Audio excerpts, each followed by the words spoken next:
আমরা এখানে কেন সমাবেত হয়েছি, আপনারা যারা উপস্থিত হয়েছেন তাদেরকে জানাই কাপ্তাই ঘাটের উদ্বাস্ত হওয়া সেই শত শত কান্নার জর্জরিত আত্মচিৎকার, 24শে সেপ্টেম্বরে শহীদ হওয়াছে জুনান অনিক রুবেল ধনঞ্জয়ের বিচার বহির্ভূত যে কার্যক্রম এবং পাহাড়ে যে শত শত নির্যাতিত নিপীড়িত বঞ্চিত মা বোনের পক্ষ থেকে আপনাদের জানাই সংগ্রামী শুভেচ্ছা।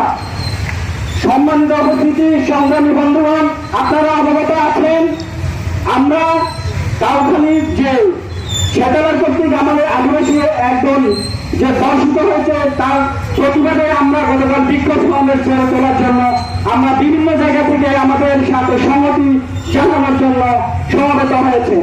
আরেকটা দিকে লক্ষ্য করবেন আপনারা, গতকাল চিংড়িমারি স্টেডিয়ামে যে মাসুস কর্তৃক যে একটা সাংস্কৃতিক অনুষ্ঠান হচ্ছে সেই প্রেক্ষিতে আমরা প্রথমে এখানে সমবেত হয়েছি, কিন্তু প্রশাসন থেকে আমাদের ওখানে বলা হয়েছিল আপনারা স্থান পরিবর্তন করে বিক্ষোভ সমাবেশ করতে পারবেন, কিন্তু এই জায়গায় আপনাদের করতে দেওয়া হবে না।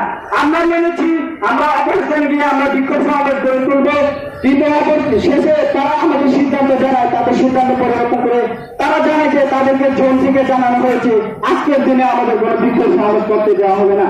যদি আমরা করি তাহলে আমাদের লাঠি কাউখালীতে গিয়ে করতে হবে।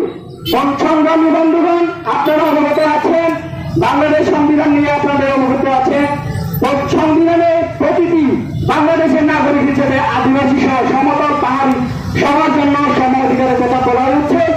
এই যে আমরা যে বিক্ষোভ সমাবেশ মানববন্ধন করবো, এইটা কিন্তু আমাদের একটা নাগরিকের মৌলিক অধিকারের আওতায় করি, কিন্তু সংবিধানের কোথাও আমি লেখা দেখলাম না যে যে জায়গায় দুর্ঘটনা ঘটবে সেই জায়গায় গিয়ে আমাদের বিক্ষোভ সমাবেশ করতে হবে। এক জায়গার ঘটনা নিয়ে বিভিন্ন জায়গা অন্য একটা জেলাতে বিক্ষোভ সমাবেশ করতে যাবে, এই ধরনের কোনো উল্লেখ নেই। আপনারা অবগত আছেন গত আমাদের আদিবাসীদের বৈশ্ব সাংবাদ বিহু চাঁদা ইত্যাদি আমাদের যে সামাজিক উৎসব, এটার পরবর্তী সরকারকে আমরা দেখতে পাই আমাদের চট্টগ্রাম বিশ্ববিদ্যালয়ের তার শিক্ষার্থী যখন তাদের বৈশ্ব উৎসব উদযাপনের জন্য নিজ বাড়িতে গিয়েছিল, তার ফেরাপথে তারা অপহৃত হয়ে এখনো 5 দিনের মাথায় তাদেরকে কোনো হুদিস পাওয়া যায়নি। সংগ্রামী উপস্থিতি, এর থেকে আমরা বুঝতে পারি পার্বত্য চট্টগ্রামে প্রশাসনের ভূমিকা কি রকম, তাদের আচরণ কি রকম। গতকালে যে আমাদের বিক্ষোভ মিছিলে বাধা প্রদান করা হয়েছিল তার মূলত কারণ হচ্ছে তারা জানতে চায়, তারা দেখতে দেয় না পাহাড়ের বাস্তব চিত্রটা আসলে কি, তারা কাউকে জানতে দেয় না যে পাহাড়ে যে নির্যাতন নিপীড়িত যে দর্শনের মতটা ঘটেছে সেটা তারা উপর মহলকে অবগত করাতে চান না। তারা দেখাতে চান শুধুমাত্র পার্বত্য চট্টগ্রামে সংস্কৃতির নামে যে একটা তারা যে কৃত্রিম রূপ বানিয়ে রেখেছে প্রশাসনের, সেই রূপটাকে তারা সবসময় প্রদর্শিত করে থাকে। আপনারা অবগত আছেন যে জুলাই গণঅভ্যুত্থানের পরপরই স্বাধীন বাংলাদেশে যে নারী ও শিশু নির্যাতন, নারী প্রতি যে সহিংসতা শুরু, এটা পার্বত্য চট্টগ্রামে সীমাবদ্ধ নয়, সারা বাংলাদেশে বিভিন্ন আপনারা প্রথম সারির যে তথ্য পত্রিকা এবং নিউজ চ্যানেল আপনারা যমুনা টিভি প্রথম আলোর দিকে লক্ষ্য করলে দেখতে পাবেন।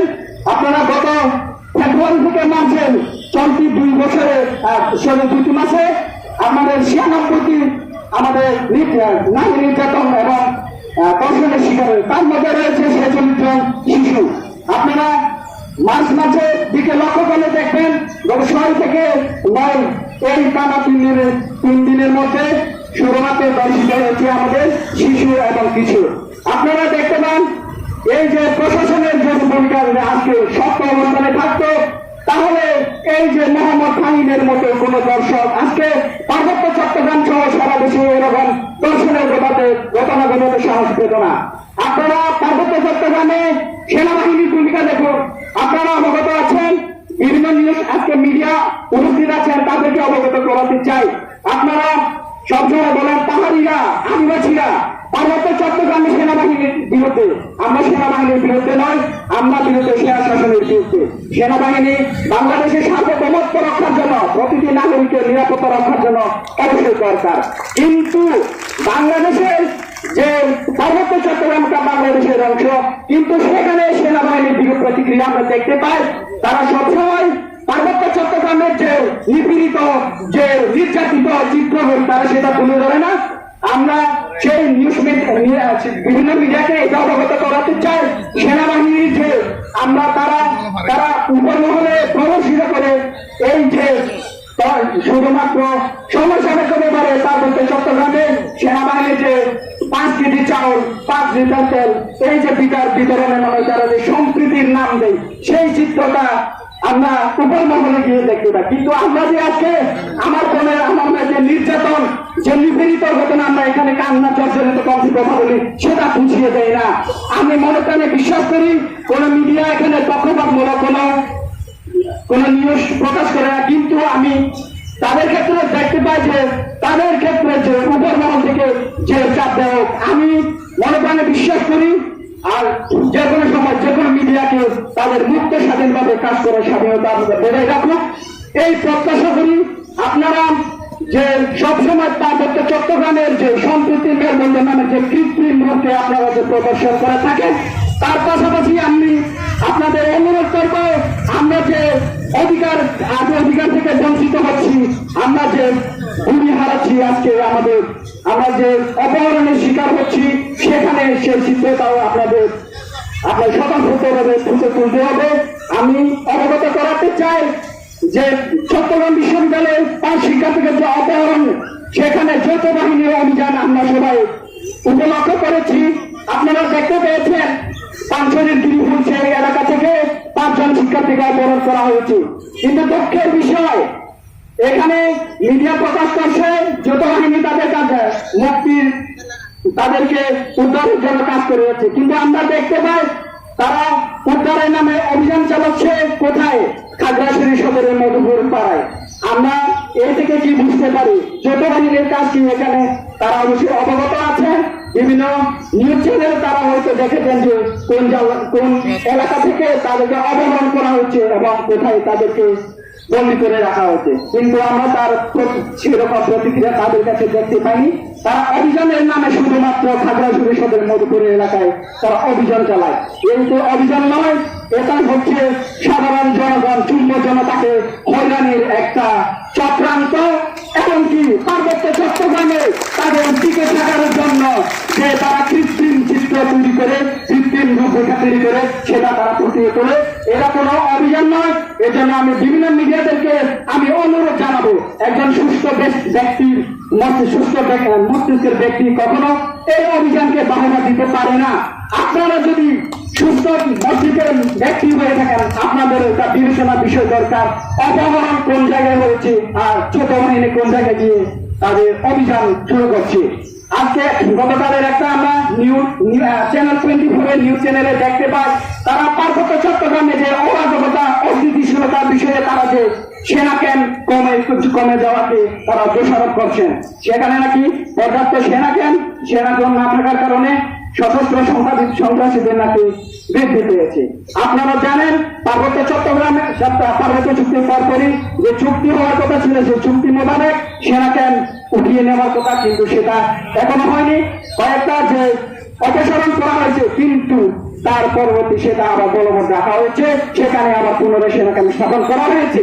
কিন্তু এই যে আপনারা যে চ্যানেল 24 বলছেন যে সেনা শাসন এমনকি সেনাকে পর্যাপ্ত না থাকার ফলে আপনারা দেখেন, আপনারা যে সংখ্যায় যে সেনা কেন্দ্রের যে আপনারা উপস্থিতি লক্ষ্য করছেন, এই কতটুক যে সেনা সদস্য সেনা কেন্দ্র রয়েছে তাদের যে অবস্থান, তাদের থাকা সত্ত্বেও পার্বত্য চট্টগ্রামে আজকের যে পরিস্থিতি, যে রূপরেখা আপনারা প্রতিরক্ষ করেছেন, সেখান থেকে আপনাদের যে বিবেচনার বিষয়, আপনাদের যে দর্শন এবং শিশু নির্যাতন, নারী সহিংসতার বিরুদ্ধে আমাদের শুধু পার্বত্য চট্টগ্রামে নয়, সারা বাংলাদেশে এটা নিয়ে আমাদের সজাগ থাকতে হবে। আর যে দল করুন না কেন, আমাদের যে নোংরা রাজনীতি অপহরণের মতো এই রূপ যেন পুনরায় না ঘটে, সেরূপ আশা ব্যক্ত করে এমনকি পার্বত্য চট্টগ্রামে শান্তি বজায় থাকুক, সম্প্রীতি বজায় থাকুক।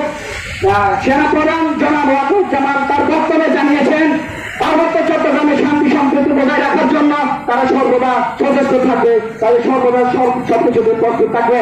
আমি তার বক্তব্যকে স্বাগত জানাই তিনি যেন পার্বত্য চট্টগ্রামে তার বাহিনীকে তাদের যে মন মানসিক যে বুদ্ধিবৃত্তি সেটা পরিবর্তন করে তার বক্তব্যের মধ্যে সংগতি রেখে পার্বত্য চট্টগ্রামে শান্তি সম্প্রীতি বজায় রাখার জন্য কাজকর্ম চালিয়ে যাক এবং সেই সাথে পার্বত্য চট্টগ্রামে যে অরাজকতা অস্থিতিশীলতা তার প্রতি তারা সজাগ থাকেন।